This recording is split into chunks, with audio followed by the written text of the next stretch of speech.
اعوذ باللہ من الشیطان الرجیم بسم اللہ الرحمن الرحیم السلام علیکم ورحمۃ اللہ وبرکاتہ۔ آپ سننے جا رہے ہیں آیت اللہ مرتضیٰ مطہری کی گہری فکر اور بصیرت سے بھرپور کتاب فلسفہ شہادت۔ شہادت کے جو بظاہر انجام ہیں لیکن در حقیقت ایک نئی زندگی کا آغاز ہے۔ آئیے اس فکری سفر میں ہمارے ساتھ چلیں۔ آج انشاءاللہ کہ اس کتاب کا ہم دوسرا اور آخری حصہ بیان کریں گے۔ شہید کیا کرتا ہے؟ اس کا کام فقط یہ نہیں کہ دشمن کے مقابلے میں اٹھ کھڑا ہو اور کارروائی کے دوران میں یا تو اسے ضرب لگائے یا اس سے ضرب کھائے۔ اگر یہ صورت ہوتی تو ہم کہہ سکتے تھے کہ جب اس کا خون بہتا ہے تو وہ رائے گاہ جاتا ہے، تاہم ایک شہید کا خون کبھی رائے گاہ نہیں جاتا۔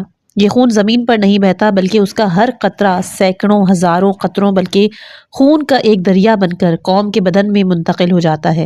اسی لیے رسول اکرم صلی اللہ علیہ وآلہ وسلم نے فرمایا کہ اللہ کسی قطرے کو اتنا پسند نہیں کرتا جتنا اس خون کے قطرے کو پسند کرتا ہے کہ جو اس کی راہ میں بہتا ہے۔ شہادت ایک معاشرے کے بدن میں خون کا انتقال ہے، بالخصوص ایسے معاشرے کے بدن میں کہ جسے خون کی کمی کا عارضہ لاحق ہو۔ یہ شہید ہی ہے کہ جو تازہ خون معاشرے کے شریانوں میں پہنچاتا ہے۔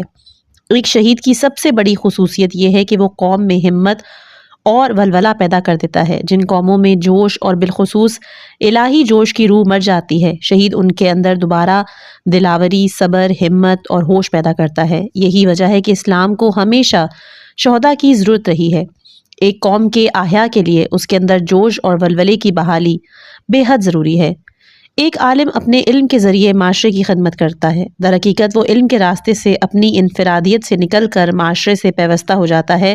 اس کی انفرادی شخصیت علم کے ذریعے ہی معاشرے کی شخصیت سے متحد ہو جاتی ہے۔ ایسے ہی ہے جیسے کہ ایک قطرہ سمندر سے متحد ہو جاتا ہے۔ در حقیقت معاشرے سے اس اتحاد کی بدولت وہ عالم اپنی شخصیت کے ایک حصے یعنی اپنے افکار اور خیالات کو زندہ اور جاوید بنا دیتا ہے۔ ایک موجد اپنی ایجاد کے ذریعے معاشرے سے پیوستہ ہوتا ہے، معاشرے کی خدمت کرتا ہے، اپنی مہارت اور ایجادات کی بدولت زندہ و جاوید ہو جاتا ہے۔ ایک شاعر اپنے استعار کے ذریعے، ایک معلم اخلاق اپنے زرعی اقوال کے ذریعے جاویدانی زندگی حاصل کر لیتا ہے کہ جو سینہ بسینہ منتقل ہوتی ہے۔ اسی طرح ایک شہید اپنے خون کے ذریعے معاشرے میں لافانی زندگی حاصل کر لیتا ہے، یعنی وہ معاشرے کے اندر ہمیشہ باقی رہنے والا خون پیدا کرتا ہے۔ دوسرے الفاظ میں ایک عالم اپنے خیالات کو، ایک فنکار اپنے فن پارے کو، ایک موجد اپنی ایجادات کو، ایک معلم اخلاق اپنی تعلیمات کو لافانی بنا دیتا ہے، لیکن ایک شہید اپنے خون کو اور در حقیقت اپنے پورے وجود اور ہستی کو ہمیشہ کی زندگی بخشتا ہے۔ اس کا خون ہمیشہ اس کی قوم کے شریانوں میں دوڑتا ہے۔ دراصل باقی لوگ اپنے اثاثے ایک حصے کو جاویدانی بناتے ہیں، لیکن شہید اپنے پورے اثاثے کو لافانی بنا دیتا ہے۔ یہی وجہ ہے کہ رسول اکرم صلی اللہ علیہ وآلہ وسلم نے فرمایا کہ ہر نیکوکار سے بڑھ کر ایک نیکوکار ہے، لیکن اللہ کی راہ میں شہید ہونے والے سے بڑھ کر کوئی نیکوکار نہیں۔ ایک حدیث کے مطابق 3 قسم کے لوگ یعنی انبیاء کرام علیہ السلام، علماء اور شہداء قیامت کے دن اللہ تعالیٰ سے دوسروں کی شفاعت کر سکیں گے۔ اس حدیث میں گو کہ ائمہ کا نام بالتصریح نہیں لیا گیا، لیکن روایات ہمارے ائمہ علیہ السلام سے ہے، لہٰذا علماء سے مراد علماء ربانی ہیں، جن میں سب سے پہلے تو خود ائمہ اطہار علیہ السلام شامل ہیں، اور پھر وہ علماء ہیں کہ جو ان کی پیروی کرتے ہیں۔ انبیاء کرام علیہ السلام کی جانب سے شفاعت ایک واضح امر ہے۔ اب ہمیں جس شفاعت کا ادراک کرنا ہے وہ شہداء کی شفاعت ہے۔ شہداء کو شفاعت کا حق اس لیے حاصل ہے کہ وہ لوگوں کی رہنمائی راہ راست کی جانب کرتے ہیں۔ ان کی شفاعت دنیا میں ہونے والے واقعات کی صورت گری ہوتی ہے۔ امیر المومنین امام علی ابن ابی طالب علیہ السلام نے فرمایا کہ اللہ تعالیٰ قیامت کے دن شہداء کو اس شان و شوکت اور عظمت اور نورانیت کے ساتھ سامنے لائے گا کہ انبیاء کرام اگر سوار ہوں گے تو ان کی تعظیم کی خاطر سواریوں سے اتر پڑیں گے۔ صدر اسلام میں جو لوگ رسول اکرم صلی اللہ علیہ وآلہ وسلم کے زمانے میں شہید ہوئے، ان میں آن جناب صلی اللہ علیہ وآلہ وسلم کے چچا حضرت حمزہ ابن عبد المطلب کا نام سر فہرست ہے۔ انہوں نے جنگ احد میں شہادت پائی۔ اس زمانے میں انہیں سید الشہداء کا لقب دیا۔ جن لوگوں کو مدینہ منورہ میں زیارات کی سعادت نصیب ہوئی ہیں، انہوں نے احد میں بھی ضرور حاضری دی ہوگی اور حضرت حمزہ کی قبر کی زیارت کی ہوگی۔ حضرت حمزہ نے مکہ سے مدینہ ہجرت کی، اس وقت وہ تنہا تھے، کوئی بھی شخص ان کے ساتھ ان کے گھر میں نہیں رہتا تھا۔ جب رسول اکرم صلی اللہ علیہ وآلہ وسلم احد سے واپس مدینہ تشریف لائے تو دیکھا حضرت حمزہ کے گھر کے سوا تمام شہداء کے گھروں میں گریہ اور ماتم ہو رہا ہے، اور اس پر آپ نے فقط ایک جملہ ادا کیا، کیا حمزہ کو رونے والا کوئی نہیں؟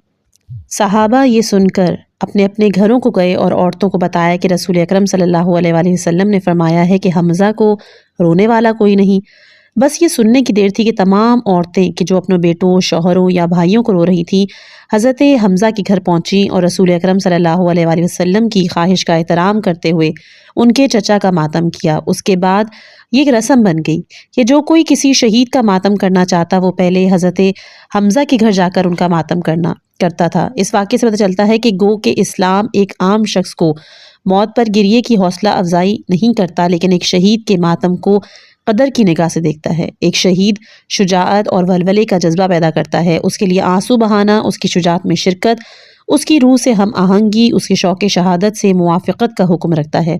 سب سے پہلے سید الشہداء کا لقب حضرت حمزہ کو دی گیا، لیکن 10 محرم الحرام 61 ہجری کو امام حسین علیہ السلام کی شہادت کے بعد، جس کے سامنے تمام شہادتیں مان پڑ گئیں، یہ لقب انہیں منتقل ہوا۔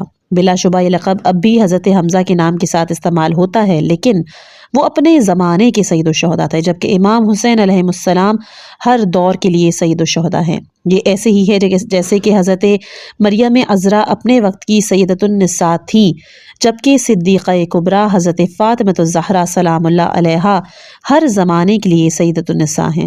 امام حسین علیہ السلام کی شہادت سے پہلے جو بزرگوار شہید پر ماتم کے لیے مثال سمجھے جاتے تھے وہ حضرت حمزہ تھے۔ ان کے لیے آنسو بہانے کا مطلب شہید کی شجاعت میں شرکت، اس کی فداکاری کے جذبے سے موافقت اور اس کے شوق شہادت سے ہم آہنگی کا اظہار کرنا تھا۔ تاہم واقعہ کربلا کے بعد یہ حیثیت امام حسین علیہ السلام کو منتقل ہو گئی۔ اس موقع پر ہم یہ ضروری سمجھتے ہیں کہ مختصر طور پر شہید کے لیے گریہ و ماتم کے فلسفے پر روشنی ڈالیں۔ آج کل بہت سے لوگ امام حسین علیہ السلام کی خاطر رونے پر اعتراض کرتے ہیں۔ ان میں کئی ایک کا کہنا ہے کہ یہ فعل غلط انداز فکر اور شہادت کے غلط تصور کا نتیجہ ہے۔ وہ یہ بھی کہتے ہیں کہ اس رسم کے معاشرے پر مضر اثرات پیدا ہوئے ہیں اور جن قوموں نے اسے اپنایا ہے وہ کمزوری، پسماندگی اور زوال کا شکار ہو گئی ہے۔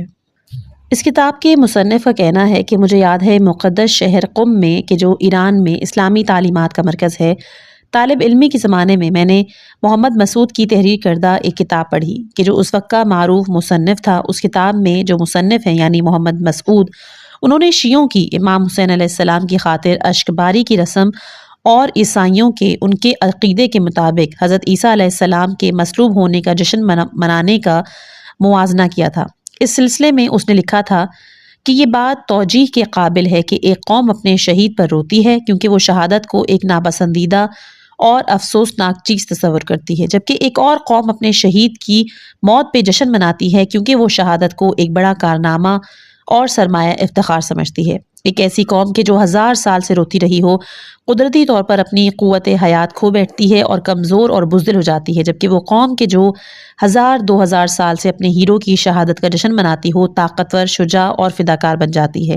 ایک قوم کے لیے شہادت کے معنی ناکامی کے ہیں اور اس کا رد عمل وہ رونے دھونے کی شکل میں ظاہر کرتی ہے، جس کا نتیجہ کمزوری، پستی، محکومی ہے۔ جہاں تک دوسری قوم کا تعلق ہے وہ شہادت کو فتح مندی سمجھتی ہے، اس بنا پہ وہ جشن مناتی ہے کہ جس کے اعتماد نفس کو ابھارتا ہے۔ یہ ہے خلاصہ محمد مسعود کی تنقید کا۔ یہی دلائل بعض دوسرے ناقدین نے بھی پیش کیے۔ ہم چاہتے ہیں کہ اس مسئلے کا تجزیہ کریں اور یہ ثابت کریں کہ عیسائیوں کا شہادت پہ جشن منانا ان کی افرادی سوچ کا نتیجہ ہے، جبکہ مسلمانوں کا شہیدوں کی خاطر اشک بار ہونا ان کے اجتماعی سوچ کا مظہر ہے۔ بلا شبہ ہم اپنے عوام کے عمل کی توجیہ نہیں کرتے کہ جو امام حسین علیہ السلام کو ایک ایسا شخص سمجھتے ہیں کہ جس کے ساتھ بے حد ظلم ہوا، جس کی جان رائیگاں چلی گئی۔ وہ لوگ امام علیہ السلام کی شہادت پر گہرے دکھ کا اظہار کرتے ہیں، لیکن آپ کی دلاورانہ قابل تحسین اقدام کی طرف کوئی توجہ نہیں دیتے۔ ہم گزشتہ صفحات میں ایسے لوگوں کے طرز عمل پر تنقید کر چکے ہیں۔ ہم اس امر کی وضاحت کرنا چاہتے ہیں کہ ائمہ علیہم السلام نے شہیدوں کے لیے رونے کی کیوں تاکید کی اور اس فعل کے پیچھے کون سے فلسفے کار فرما ہیں کہ ہمیں یہ نہیں معلوم کہ حضرت عیسیٰ علیہ السلام کے مصلوب ہونے کا جشن منانے کی ابتدا کب اور کس شخص کے ہاتھوں میں ہوئی، لیکن ہم یہ جانتے ہیں کہ اسلام نے شہیدوں کے لیے رونے کی سفارش کی، کم از کم مذہب تشیع کا یہ ایک مسلمہ عقیدہ ہے۔ اب ہم اصلی نقطے کا تجزیہ کرتے ہیں۔ اس سلسلے میں ہم پہلے موت اور شہادت کے مسئلے کا انفرادی پہلو سے جائزہ لیں گے۔ کیا شہید کی موت متعلقہ شخص کا کارنامہ ہے اور اس کی کامیابی کی دلیل ہے؟ کیا دوسروں کو چاہیے کہ شہادت کو متعلقہ شخص کا ایک دلاورانہ فعل قرار دے؟ ہم جانتے ہیں اس دار فانی میں بہت سے ایسے مکاتب فکر موجود ہیں کہ شاید ان میں سے کچھ اب بھی ہوں کہ جن کا عقیدہ یہ ہے کہ انسان اور دنیا، یا دوسرے الفاظ میں روح اور جسم کے درمیان تعلق کی نوعیت ایسی ہے جیسے قیدی اور قید خانے کے درمیان، یا کنویں میں گرنے والے اور کنویں کے درمیان، یا پھر پرندے اور پنجرے کے درمیان۔ قدرتی طور پر ان مکاتب کے نزدیک موت کی حیثیت آزادی اور نجات کی ہے۔ اس بنا پر وہ خودکشی کی بھی اجازت دے دیتے ہیں۔ کہا جاتا ہے کہ نبوت کے مشہور دعوے دار مانی کا بھی یہی عقیدہ تھا۔ اس نظریے کے مطابق موت کی ایک مثبت قدر و قیمت رکھی جاتی ہے، ہر شخص کے لیے پسندیدہ چیز ہے۔ کسی کی بھی موت کوئی افسوسناک واقعہ نہیں۔ قید خانے سے آزادی، کنویں سے باہر نکلنا، پنجرہ توڑ کے اڑ جانا خوشی کی باتیں ہیں، نہ کہ رنج کی۔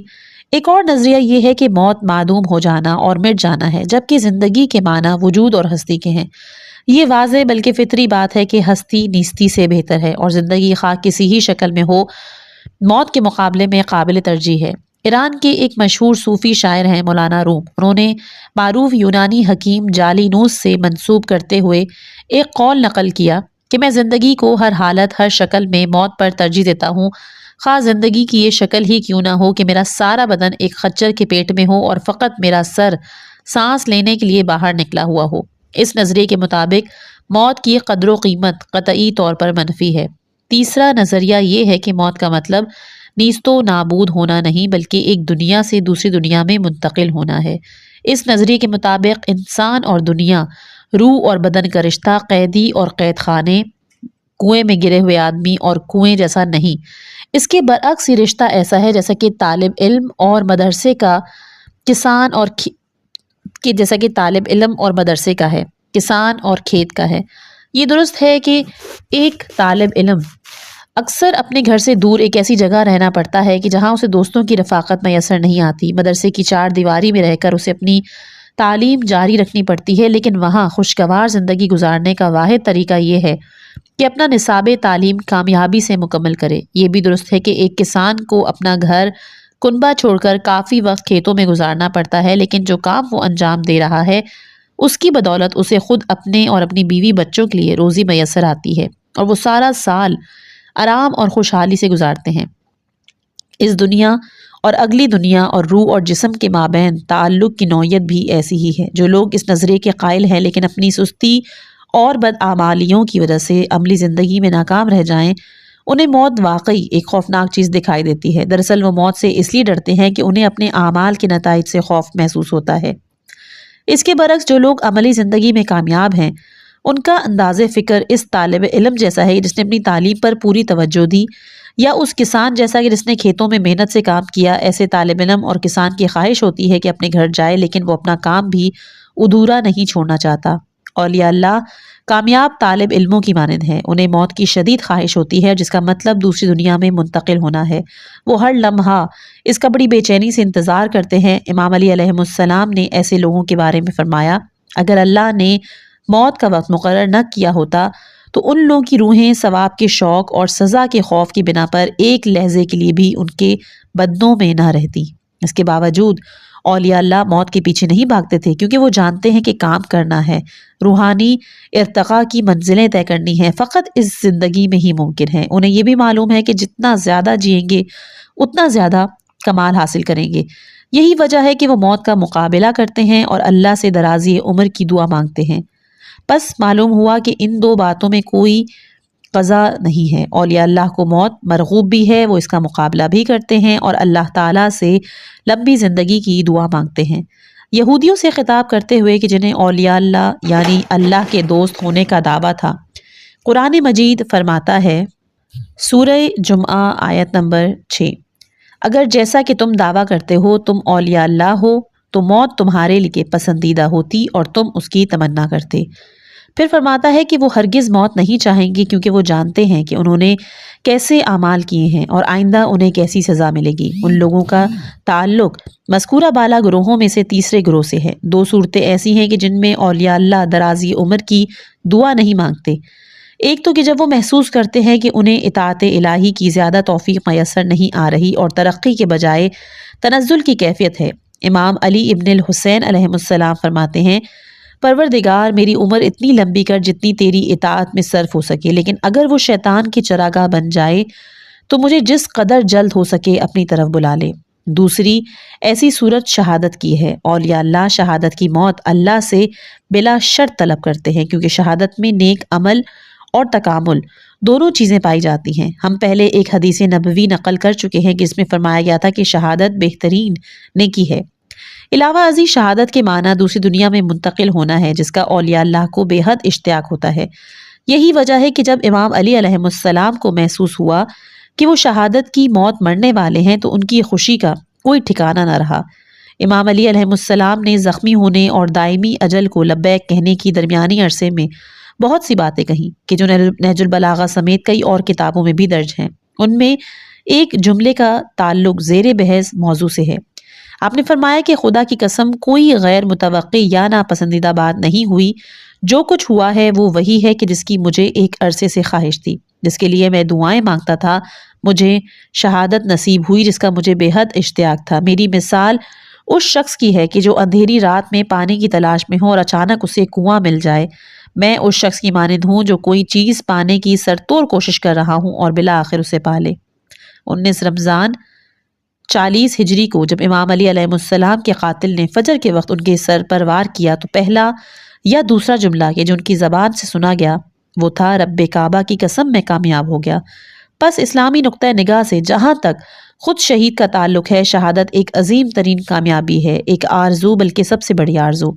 امام حسین علیہ السلام نے فرمایا کہ میری جد بزرگوار نے مجھ سے فرمایا تھا کہ تمہیں بارگاہ خداوندی میں ایک عظیم مرتبہ ملنے والا ہے، لیکن وہ رتبہ شہادت کے بغیر نہیں مل سکتا۔ پس امام حسین علیہ السلام کی شہادت خود ان کے لیے ارتقاء اور تکامل کی آخری حد ہے۔ اب تک ہم نے موت اور شہادت کے انفرادی پہلو کا تجزیہ کیا۔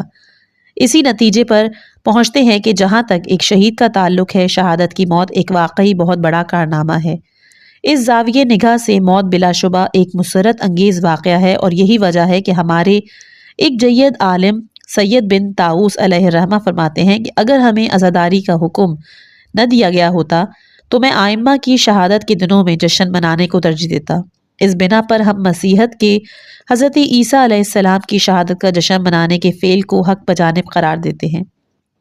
اسلام بھی صریح طور پر شہادت کو شہید کا کارنامہ قرار دیتا ہے، لیکن اسلام کی نظر میں تصویر کا ایک اور رخ بھی ہے۔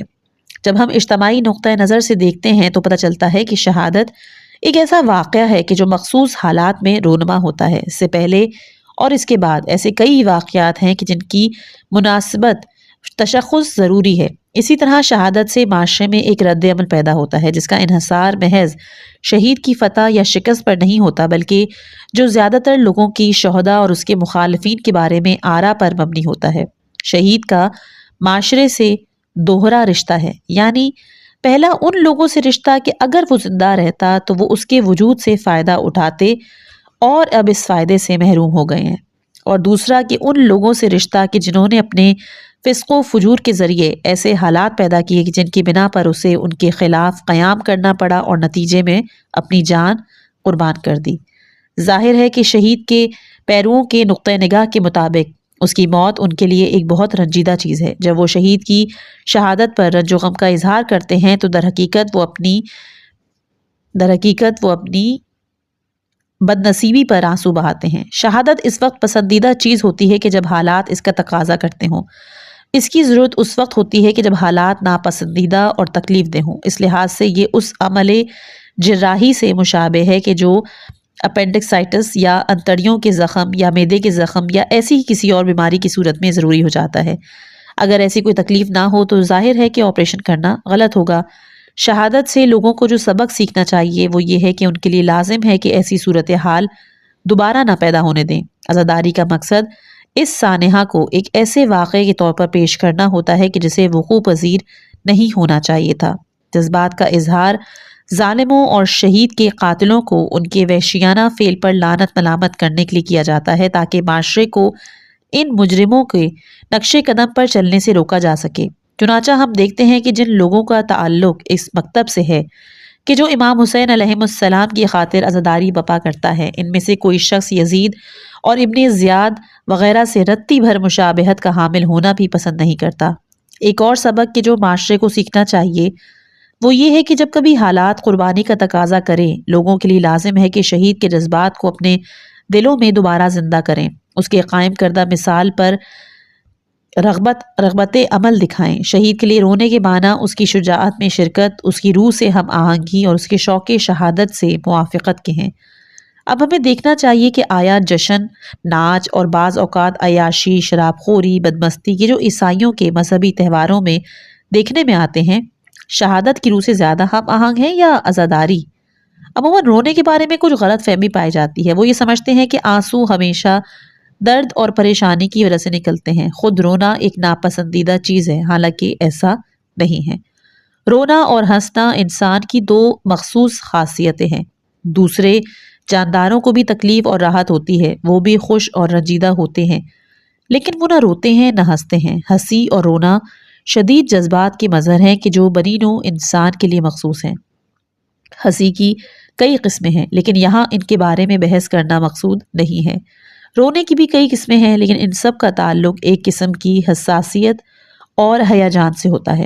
ہم سب محبت اور عشق کے باعث بہنے والے آنسوؤں سے واقف ہیں کہ جب انسان محبت کی ہیجانی کیفیت کی بنا پر آنسو بہاتا ہے تو وہ اپنے آپ کو اپنے محبوب کے نزدیک تر محسوس کرتا ہے۔ ہنسی اور خوشی کی کیفیت زیادہ تر شخصی اور اپنے آپ میں محو ہو جانے کی ہے، جبکہ رونے کی کیفیت اپنے آپ سے باہر آنا اور اپنے آپ کو بھلا کر محبوب سے متحد ہو جانے کے لیے ہے۔ اس نقطۂ نگاہ کے مطابق ہنسی شہوت کی مانند ہے کہ جس کا مطلب اپنے آپ میں ڈوب جانا، اور رونا عشق کی مانند ہے کہ جس سے مراد اپنے آپ سے باہر آنا ہے۔ اپنی بلند و بالا شخصیت اور دلاورانہ موت کے باعث امام حسین علیہ السلام لاکھوں کروڑوں انسان کے دلوں میں شدید ترین جذبات پیدا کرتے ہیں۔ اگر ہماری مذہبی رہنما جذبات کا عظیم ذخیرہ عوام الناس کی روح کو امام علیہ السلام کی روح سے ہم آہنگ کرنے کے لیے استعمال کریں، ساری دنیا کی اصلاح ہو سکتی ہے۔ امام حسین علیہ السلام کے زندہ جاوید ہو جانے کا راز اس حقیقت میں مضمر ہے کہ ایک طرف تو ان کی تحریک منطقی تھی، معقولیت پر مبنی تھی، اور دوسری طرف اس تحریک نے شدید جذبات کو ابھارا۔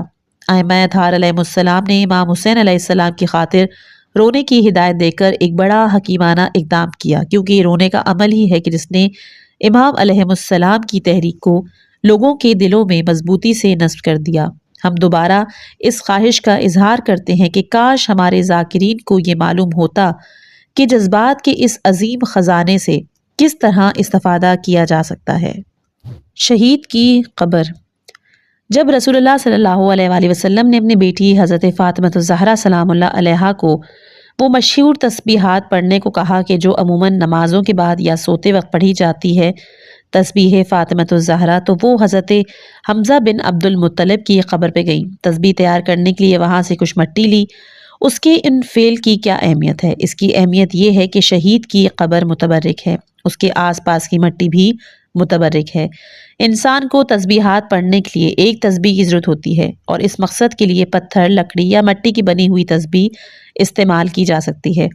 اس سے کوئی فرق نہیں پڑتا کہ تسبیح کس چیز کی ہو، پھر مٹی بھی کس جگہ سے لی جا سکتی ہے، لیکن ہم شہید کی قبر کے پاس کی مٹی کو ترجیح دیتے ہیں۔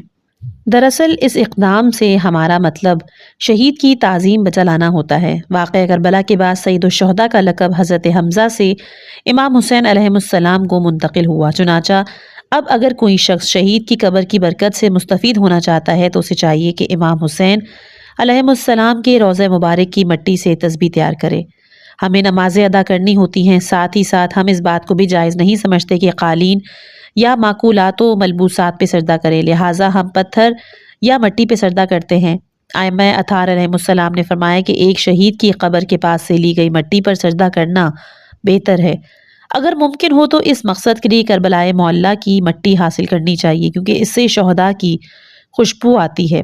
سجدہ کسی مٹی پر بھی کیا جا سکتا ہے، لیکن اگر نمازی ایسی مٹی پر سجدہ کرے کہ جس کا کچھ نہ کچھ تعلق شہیدوں سے ہو تو اسے 100 گنا ثواب ملتا ہے۔ امام نے فرمایا کہ میرے جدی بزرگوار حسین ابن علی علیہ السلام کی قبر کی خاک پر سجدہ کیا کرو۔ جب کوئی شخص اس متبرک مٹی پر سجدہ کرتا ہے تو وہ 7 پردے چاک کر دیتا ہے۔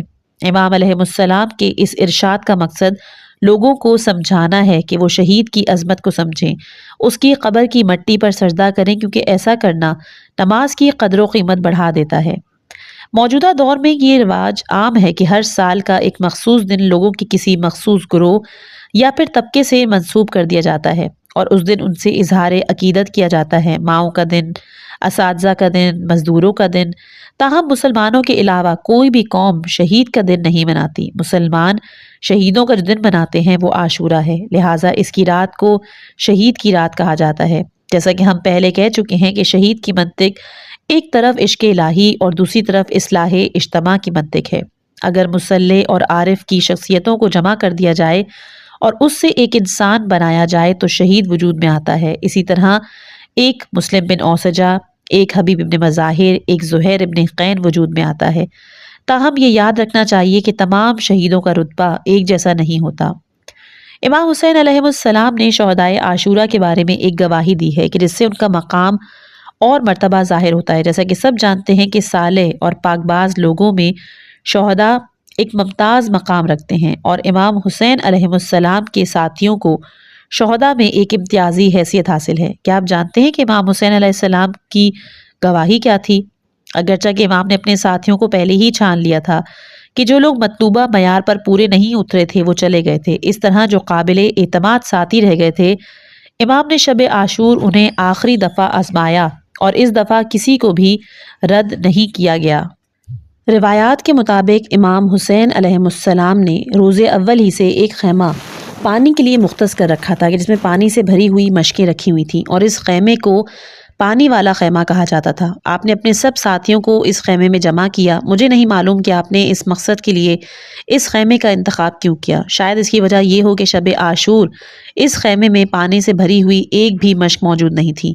اگر وہاں کوئی پانی ہو سکتا تھا تو وہ وہی ہوگا کہ جو امام حسین علیہ السلام کے فرزند ارجمند حضرت علی اکبر علیہ السلام دریائے فرات سے بھر کے لائے تھے۔ سانحہ کربلا کے معتبر راویوں کا کہنا ہے کہ شب عاشور امام حسین علیہ السلام نے اپنے بیٹے علی اکبر علیہ السلام کو ایک دستے کے ساتھ پانی لانے بھیجا اور وہ اس مقصد میں کامیاب ہوئے۔ ان کا لایا ہوا پانی سب نے پیا اور پھر آپ نے فرمایا کہ اس پانی سے غسل بھی کر لو اور نہا دھو لو، کیونکہ دنیا کے پانی میں سے یہ تمہارا آخری حصہ ہے۔ اسی طرح ایک اور جملہ ہے، ایک اور روایات ہے کہ آپ نے اپنے اصحاب کو مغرب کے وقت جمع کیا۔ بہرحال امام حسین علیہ السلام نے اپنے سب ساتھیوں کو جمع کیا اور انہیں کہا کہ اگر جو جانا چاہے تو وہ جا سکتا ہے۔ آپ نے ایک بلیغ اور پرزور خطبہ دیا۔ اس خطبے میں آپ نے اس دن سہ پہر کو جو واقعہ رونما ہونا تھا اس کا بھی ذکر کیا۔ جیسا کہ آپ کو معلوم ہوگا کہ دشمن نے 9 محرم کی شام کو اپنا آخری الٹیمیٹم دیا، جس کے مطابق امام علیہ السلام کو یوم عاشورہ کی صبح تک اپنا قطعی فیصلہ کرنا تھا۔ امام زین العابدین علیہ السلام جو خود وہاں موجود تھے فرماتے ہیں کہ امام حسین علیہ السلام نے اپنے ساتھیوں کو ایک خیمے میں جمع کیا کہ جو اس خیمے سے متصل تھا جس میں وہ امام زین العابدین علیہ السلام بستر علالت پر لیٹے ہوئے تھے، اور ایک خطبہ دیتے ہوئے فرمایا کہ میں بہترین طریقے سے خدا کا شکر ادا کرتا ہوں، میں عافیت اور مصیبت دونوں میں اس کی حمد کرتا ہوں۔ خدایا میں تیرا شکر گزار ہوں کہ تو نے ہمیں پیغمبری کی نعمت سے نوازا، ہمیں قرآن سکھایا، ہمیں دین اور احکام کی سمجھ دی۔ جو شخص حق اور حقیقت کے راستے پر گامزن ہو اسے جو بھی حالات آئیں وہ اس کا خیر کا ہی حکم رکھتا ہے۔ ایک حق پرست انسان ہر حال میں اپنا مخصوص فریضہ پہچانتا ہے، اس کی ادائیگی سے جو کچھ بھی برداشت کرنا پڑے وہ شر نہیں۔ اس سلسلے میں امام حسین علیہ السلام نے ایک معروف شاعر فرزدق کو کہ جس سے آپ کی ملاقات کربلا جاتے ہوئے ہوئی بہت ہی دلکش جواب دیا۔ اس نے امام علیہ السلام کو عراق کے خطرناک حالات سے آگاہ کیا تو آپ نے جواب دیا کہ اگر حالات نے ہماری خواہش کے مطابق رخ اختیار کیا تو ہم اللہ کی حمد و ثنا کریں گے، اس کا شکر ادا کریں گے اور اس سے مدد چاہیں گے، اور اگر حالات مساعد نہ ہوئے تب بھی ہم گھاٹے میں نہیں، کیونکہ ہماری نیت نیک ہے، ہماری نیت نیک ہے اور ہمارا ضمیر صاف ہے، بس جو بھی پیش آئے وہ خیر ہے، شر نہیں۔ ہم تمام حالات میں خواہ وہ خوشگوار ہوں یا نہ ہوں اللہ کے شکر گزار ہیں۔ امام علیہ السلام کے کہنے کا مطلب یہ تھا کہ میں نے اپنی زندگی میں اچھے برے دونوں قسم کے دن دیکھ رکھے ہیں۔ اچھے دن وہ تھے کہ جب میں رسول اکرم صلی اللہ علیہ وآلہ وسلم کی گود میں بیٹھتا تھا، ان کے کندھوں پر میں سوار ہوتا تھا۔ ایک وقت وہ تھا کہ جب میں اسلامی دنیا میں سب سے زیادہ چہیتا بچہ تھا۔ ان دنوں کے لیے میں اللہ کا شکر ادا کرتا ہوں، میں موجودہ حالات کے لیے بھی شکر گزار ہوں، کیونکہ میں انہیں برا نہیں سمجھتا بلکہ خیر سمجھتا ہوں۔ پھر آپ نے اپنے ساتھیوں اور اپنے اہل بیت علیہ السلام کے بارے میں تاریخی گواہی دی۔ آپ نے کہا کہ مجھے اپنے اصحاب سے بہتر اور زیادہ وفادار کسی اصحاب کا علم نہیں، اور نہ ہی کوئی اعز و اقربا جانتا ہوں کہ جو میرے اعز و اقربا سے زیادہ نیک اور زیادہ فرشناس ہوں۔ یہ فرما کر اپنے اپنے ساتھیوں کو رسول اکرم صلی اللہ علیہ وآلہ وسلم کے ان صحابہ سے افضل قرار دیا کہ جو ان کے ہمراہ جنگوں میں شریک ہوئے اور لڑتے لڑتے شہید ہوئے۔ پھر انہیں اپنے والد بزرگوار امام علی علیہ السلام کے ساتھیوں سے بھی افضل قرار دیا کہ جنہوں نے جمل، صفین، نہروان کی جنگوں میں داعیِ اجل کو لبیک کہا، کیونکہ آپ کے ساتھیوں کے حالات ان لوگوں سے زیادہ سخت تھے۔ آپ نے یہ بھی کہا کہ مجھے کسی ایسے اعزا و اقربا کا علم نہیں کہ جو میرے عزیز اور اقربا سے زیادہ نیک اور فرشناس ہوں۔ یہ کہہ کے آپ نے اپنا ہاتھ بلند کیا اور شکریہ ادا کیا۔ پھر آپ نے فرمایا کہ حاضرین، میں اپنے ساتھیوں اور عزیزوں سمیت آپ سب کو بتا دینا چاہتا ہوں کہ ان لوگوں یعنی دشمن کی افواج کو میرے علاوہ کسی سے کوئی غرض نہیں۔ یہ مجھے واحد اپنا دشمن سمجھتے ہیں، یہ مجھ سے بیعت لینا چاہتے ہیں۔ اگر میں نہ رہا تو یہ تم سے کوئی تعرض نہیں کریں گے، تم نے مجھ سے بیعت کی ہے، اب میں تمہیں تمہارے عہد سے آزاد کرتا ہوں، تم ہرگز یہاں رہنے کے پابند نہیں، تمہیں کوئی دوست یا دشمن مجبور نہیں کر رہا، تم قطعاً آزاد ہو، تم میں سے جو کوئی جانا چاہتا ہے جائے۔ پھر آپ نے اپنے ساتھیوں کو مخاطب کر کے کہا کہ تم لوگ میرے عزیزوں میں سے ایک ایک کا ہاتھ پکڑو اور چلے جاؤ۔ امام حسین علیہ السلام کے اعزا میں چھوٹے بڑے دونوں قسم کے لوگ شامل تھے، علاوہ ازیں یہاں اجنبی تھے، لہٰذا امام یہ نہیں چاہتے تھے کہ سب کے سب اکٹھے روانہ ہوں۔ اسی لیے آپ نے اپنے ساتھیوں سے کہا کہ وہ ان میں سے ایک کا ہاتھ پکڑیں اور میدان جنگ سے نکل جائیں۔ یہ واقعہ امام حسین علیہ السلام کے ساتھیوں کی بلند کردار پہ روشنی ڈالتا ہے۔ انہیں کسی قسم کی کوئی بھی مجبوری نہیں تھی، دشمن کو ان سے کوئی سروکار نہیں تھا۔ امام علیہ السلام نے انہیں ذمہ داری سے آزاد کیا۔ ان حالات میں جو ایمان افروز جوابات امام حسین علیہ السلام کے اصحاب اور اعزا نے فرداً فرداً آپ کو دیے وہ قابل ذکر ہیں۔ ان کے کچھ اقتباسات نیچے درج ہیں۔ روز عاشور اور شب عاشور امام حسین علیہ السلام یہ دیکھ کر بڑی خوشی محسوس کر رہے تھے کہ سب سے کم سن بچے سے لے کر سب سے سن رسیدہ شخص ابھی آپ کے سب اقربا آپ کے نقش قدم پر ہیں۔ آپ کے لیے ایک مسرت انگیز چیز یہ تھی، آپ کے کسی ساتھی نے بھی رتی بھر کمزوری کا اظہار نہیں کیا، ان میں سے کوئی بھی آپ کو چھوڑ کر دشمنوں سے نہیں جا ملا۔ اس کے برعکس وہ کئی ایک مخالفین کو اپنی طرف لے آئے۔ ایسے لوگ عاشور کے دن اور اس سے پہلی رات کو آ کر ان کی صفوں میں شامل ہوئے۔ انہی میں ایک حر ابن یزید ریاحی تھا۔ شب عاشور کے جو لوگ آ کر امام کے ساتھیوں میں شامل ہوئے ان کی تعداد 30 تھی۔ یہ چیز امام علیہ السلام کے لیے بڑی اطمینان بخش تھی۔ امام حسین علیہ السلام کے ساتھیوں نے یکے بعد دیگرے آپ سے عرض کی کہ آقا، کیا آپ ہمیں اجازت دے رہے ہیں کہ ہم آپ کو تنہا چھوڑ کر چلے جائیں؟ نہیں، یہ نہیں ہو سکتا، آپ کے مقابلے میں ہماری زندگی کی کوئی قیمت نہیں۔ پھر ان میں سے ایک نے کہا کہ میں چاہتا ہوں کہ میں مارا جاؤں، میرا بدن جلا کر میری راکھ بکھیر دی جائے، اور یہ اگر عمل آپ کی خاطر 70 بار بھی دہرایا جائے، ایک بار قتل ہونا تو کوئی چیز ہی نہیں۔ ایک نے کہا میں چاہتا ہوں کہ میں مسلسل 1000 دفعہ قتل کیا جاتا، میں چاہتا ہوں کہ میری 1000 جانیں ہوتی جنہیں میں آپ پر نچھاور کرتا۔ پہلے شخص جنہوں نے یہ الفاظ کہے تھے امام کے دلاور بھائی حضرت ابو الفضل العباس علیہ السلام تھے۔ ان کے بعد باقی سب نے اسی طرح کے جملے دہرائے۔ یہ ان کی آخری آزمائش تھی۔ جب سبھی اپنے فریضے کا اظہار کر چکے تو امام حسین علیہ السلام نے انہیں بتایا کہ دوسرے دن کیا ہونے والا ہے۔ آپ نے کہا میں تمہیں بتانا چاہتا ہوں کہ کل تم سب شہید ہو جاؤ گے۔ ان سب نے اللہ کا شکر ادا کیا۔ انہیں اس بات کا موقع مل رہا ہے کہ دوسرے دن فرزند رسول صلی اللہ علیہ وآلہ وسلم کی خاطر اپنی جانیں قربان کریں۔ یہاں کچھ غور اور فکر کی ضرورت ہے۔ اگر سوال شہید کی منطق کا نہ ہوتا تو یہ کہا جا سکتا تھا کہ ان لوگوں کا کربلا میں ٹھہرنا بیکار تھا۔ اگر امام حسین علیہ السلام کو بہرحال قتل ہونا ہی تھا تو ان لوگوں کو جانیں قربان کرنے کی کیا ضرورت؟ وہ حضرات کیوں ٹھہرے رہے؟ امام حسین علیہ السلام نے انہیں ٹھہرانے کی اجازت کیوں دی؟ انہیں کیوں مجبور نہیں کیا کہ وہ چلے جائیں؟ انہیں کیوں نہ کہا کہ کسی کو تم سے سروکار نہیں، تمہارے یہاں ٹھہرنے کا کوئی فائدہ نہیں، اس کا واحد نتیجہ یہ ہوگا کہ تم بھی اپنی جانیں گنوا بیٹھو گے، لہٰذا تمہیں چلے جانا چاہیے، تمہارا جانا واجب ہے اور یہاں رکنا حرام۔ اگر ہم جیسا کوئی شخص امام حسین علیہ السلام کی جگہ ہوتا اور شرع کی مسند پر بیٹھتا ہوتا، قلم اس کے ہاتھ میں ہوتا، تو وہ لکھتا کہ میرا فیصلہ یہ ہے کہ تمہارا یہاں مزید رکنا حرام اور جانا واجب۔ اگر تم یہاں ٹھہرے رہے تو اس گھڑی کے بعد تمہارا سفر گناہ ہوگا، تمہیں قصر کے بجائے پوری نماز پڑھنی ہے۔ لیکن امام حسین علیہ السلام نے ایسی کوئی بات نہیں کی، اس کے برعکس انہوں نے ان لوگوں کی جانیں قربان کر دینے پر آمادگی کا خیر مقدم کیا۔ اس سے ظاہر ہوتا ہے کہ ایک شہید کی منطق دوسرے لوگوں کی منطق سے مختلف ہے۔ ایک حق پرست مجاہد اپنی جان کی خاطر اس لیے دیتا ہے تاکہ لوگوں کے دلوں میں جوش و خروش پیدا ہو، معاشرے کو روش خیال بنا سکے، اس میں نئے سرے سے جان ڈال سکے، اس کے بدن میں تازہ خون ڈال سکے۔ یہ ایک ایسا ہی موقع تھا۔ شہادت کا واحد مقصد دشمن کو شکست دینا نہیں ہوتا، یہ جوش و خروش بھی پیدا کرتا ہے۔ اگر اس دن امام حسین علیہ السلام کے ساتھی اپنی جانیں نثار نہ کر دیتے تو اس قدر جوش و خروش کیسے پیدا ہوتا؟ اگر شہادت کے اس واقعے میں امام حسین علیہ السلام مرکزی شخصیت کے حامل تھے، لیکن ان کے ساتھیوں کی شہادت نے خود ان کی شہادت کی شان و شوکت اور وقار میں اضافہ کیا۔ ممکن تھا کہ ان کی شرکت کے بغیر امام حسین علیہ السلام کی شہادت کو اتنی اہمیت حاصل نہ ہوتی کہ لوگ اس سے متاثر ہوں۔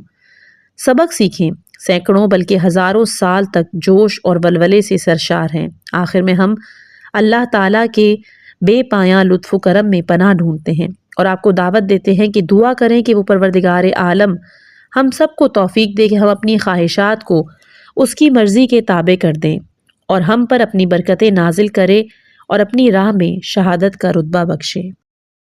اس کتاب کا ضمیمہ ہے اشعار اسلام۔ شعار اسلامی کے متعلق پہلے پتہ ہونا چاہیے کہ شعار سے مراد کیا ہے۔ شعار سے مراد اشعار یا نثر میں ادا کیے گئے وہ کلمات ہیں کہ جو میدان جنگ میں اترنے والے اشخاص پڑھا کرتے تھے۔ ہر گروہ کا ایک مخصوص شعار ہوتا تھا۔ لڑائی عموماً دو اشخاص کے درمیان ہوتی تھی کہ جو دو گروہ آپس میں لڑتے تھے، ان کے افراد دن رات مسلح رہتے تھے، وہ سب کے سب خود زرہ فوجی جوتے پہنتے تھے، ہر ایک کے ہاتھ میں تلوار ہوتی تھی، چہرے ناک تک ڈھکے ہوئے ہوتے تھے، ایک سپاہی کی فقط آنکھیں کھلی ہوتی ہیں۔ یہی وجہ تھی کہ میدان جنگ میں ایک دوسرے کو پہچاننا مشکل ہوتا تھا کہ یہ شخص کون ہے۔ عام حالات میں تو سر اور گردن کھلی ہوتی ہے، مخصوص لباس نہیں ہوتا، اس لیے پہچاننا آسان ہو جاتا ہے، لیکن لڑائیوں میں لوگوں کو متحد اور ہم شکل ہونے کی وجہ سے خود ایک فوج کے افراد کو پہچاننا مشکل ہو جاتا تھا، اور اکثر ایسا بھی ہوا کہ ایک شخص دشمن کے سپاہی پر حملہ کرنے کے بجائے خود اپنے ایک ساتھی کا خاتمہ کر دیتا تھا۔ یہی وجہ تھی کہ ہر گروہ، ہر قوم نے اپنا ایک مخصوص شعار بنا لیا تھا کہ جب بھی وہ جنگ کرتے تھے وہ اس شعار کو دہراتے تھے۔ عربوں میں چونکہ شعر کہنے کا ایک ملکہ ہے، اس قوم کے لیے شعر کہنا بہت معمولی چیز تھی، تو عربی زبان کی خصوصیت تھی، اس لیے ان میں سے اکثر لوگ جب بھی میدان جنگ میں آتے تو ایک رباعی یا ایک رجز کے ذریعے اپنا تعارف کراتے تھے۔ جنگ خندق کا شعار۔ جنگ خندق، جیسا کہ سب کو پتہ ہے کہ رسول اللہ صلی اللہ علیہ وآلہ وسلم نے مدینے کے ارد گرد خندق کھدوائی تھی، اور اس خندق کو عبور کر کے ایک مشہور جنگجو عمر ابن عبدود آیا تھا، اور اس نے اپنے بالمقابل آواز دی کہ ہے کوئی مرد کہ جو میرے مقابلے میں آئے۔ اس دفعہ رسول اللہ کے پاس ایک نوجوان اپنی جگہ سے اٹھا اور کہا کہ یا رسول اللہ، مجھے اجازت دیجیے کہ میں اس کے مقابلے پہ جاؤں، لیکن رسول اللہ نے اس کو 3 بار بٹھا دیا۔ رسول دوسرے لوگوں کو موقع دینا چاہ رہے تھے، لیکن جب کئی بار ایسا ہوا تو آخرکار مسلمانوں کو خوب ذلیل کرنے کے لیے عمروں نے ایک شعر کہا کہ جس کا اردو ترجمہ ہے کہ میں تھک گیا ہوں اور میرا گلا دکھنے لگا ہے، میں بار بار کہہ چکا ہوں کہ کوئی مرد ہے تو میرے مقابلے پر آئے، لیکن معلوم ہوتا ہے کہ تمہارے درمیان کوئی مرد نہیں۔ رسول اللہ صلی اللہ علیہ وآلہ وسلم نے امام علی علیہ السلام کو مقابلے پر جانے کی اجازت دی۔ امام علی علیہ السلام اپنی جگہ سے اٹھے اور فرمایا، تیری للکار کا جواب وہ دے گا کہ جو عاجز نہیں۔ پھر آپ نے مصرع پڑھا، آگے بڑھے اور کامیابی سے ہمکنار ہوئے۔ حالات نے کچھ ایسی شکل اختیار کر لی تھی کہ رسول اللہ صلی اللہ علیہ وآلہ وسلم نے کہا کہ کل ایمان کل کفر کے مقابلے پر جا رہا ہے، یعنی یہ ایک ایسا مقابلہ ہے کہ جس کے نتیجے میں اسلام اور کفر کی قسمت کا فیصلہ ہوتا ہے۔ عاشورہ کا شعار۔ جو چیز مارکہ کربلا میں زیادہ تر دیکھنے میں آئی ان میں ایک شعار کا مسئلہ ہے، یعنی امام حسین علیہ السلام کے اصحاب کا شعار اور خود امام کا اور ان کے خاندان کا شعار۔ یہ وہ شعار ہے کہ جن میں ایک ربائی پر مشتمل ایک رجز کے ذریعے اپنے تعارف کرانے کے علاوہ ایسے جملے کہے گئے کہ جن میں ان بزرگوار نے اپنی تحریک پر روشنی ڈالی ہے۔ بالخصوص جو کچھ امام حسین علیہ السلام نے فرمایا ہے وہ بڑی اہم چیز ہے۔ امام حسین علیہ السلام نے عاشورے کے دن بہت سے شعار دیے، ان میں اپنی تحریک کی حقیقت کو واضح کیا، یعنی ہم کیوں لڑ رہے ہیں، کس بنا پر یزید کی اطاعت قبول نہیں کرتے، کیوں یہاں آئے ہیں تاکہ اپنے خون کا آخری قطرہ تک بہا دیں۔ لیکن افسوس سے کہنا پڑتا ہے کہ ہم اہل تشیع نے وہ شعار بھلا دیے اور ان کی جگہ کچھ ایسے شعار رکھ دیے کہ جن سے امام حسین علیہ السلام کی تحریک کی عکاسی نہیں ہوتی۔ لہٰذا عاشورہ میں دو قسم کے شعار دیکھنے کو ملتے ہیں۔ ایک شعار تو وہ ہے کہ جو فقط شخصیت کا تعارف ہے اور اس کے علاوہ کچھ نہیں، لیکن کچھ شعار ایسے ہیں کہ جو شخصیت کا تعارف کرانے کے ساتھ ساتھ خیالات، احساسات، نظریات کی ترجمانی بھی کرتے ہیں، اور یہ شعار عاشورہ کے دن زیادہ دیکھنے میں آتے ہیں، جس میں پہلا ہے فخر کا شعار۔ امام حسین علیہ السلام نے عاشورے کے دن کے جو شعار دیے ان میں سے ایک یہ تھا کہ انہوں نے امام علی ابن ابی طالب علیہ السلام کا فرزند ہونے پر بے حد فخر کیا، اگرچہ کہ جو لوگ وہاں آپ کے مقابلے پر تھے وہ امام علی علیہ السلام کے دشمن تھے، لیکن وہ رسول اکرم صلی اللہ علیہ وآلہ وسلم کی امت ہونے کے دعوے دار تھے۔ تاہم امام حسین علیہ السلام کی کوشش یہ تھی کہ امام علی علیہ السلام کے حوالے سے اپنی حیثیت پہ فخر کریں۔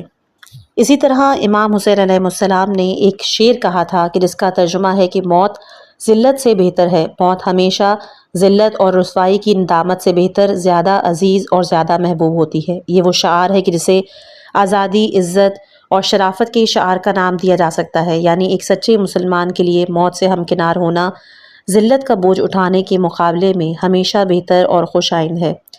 ایک شعر تو آپ سب جانتے ہیں، ہیہات من الذلہ، ہیہات من الذلہ بھی امام کا ہی شعر تھا۔ ہیہات من الذلہ کہنے سے امام کا مطلب یہ ہے کہ کہاں ہم اور کہاں ذلت اور خواری، اس پر رضامند ہونا۔ اس کے علاوہ امام حسین کے کچھ حسینی شعار تھے کہ امام حسین علیہ السلام نے بآواز بلند فرمایا، اے لوگوں، کیا تمہاری آنکھیں نہیں، کیا تم نہیں دیکھتے کہ حق پر عمل نہیں ہو رہا، کیا تمہاری آنکھیں نہیں ہیں، کیا تم نہیں دیکھتے کہ کون شخص باطل سے باز نہیں آ رہا۔ ان حالات میں یہ مناسب ہے کہ مومن اپنے پروردگار کے دیدار کو ایسی زندگی پر ترجیح دے۔ یہاں یہ امر قابل توجہ ہے کہ آپ نے حسین یا امام نہیں کہا بلکہ مومن کہا۔